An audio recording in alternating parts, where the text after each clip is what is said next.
How to save video from CapCut to gallery.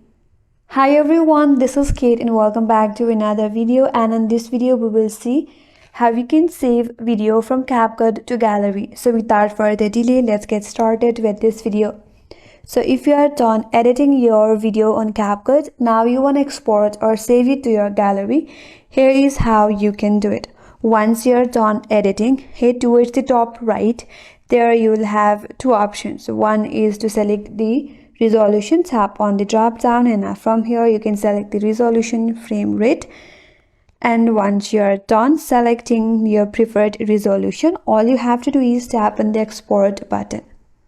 Now you have to wait for a while until the video gets rendered.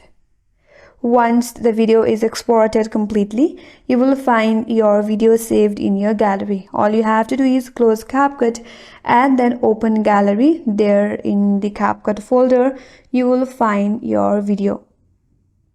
And that's all for today's video. Hope this video was helpful, and if you're new to our channel, consider subscribing. Thanks for watching and stay tuned for more videos.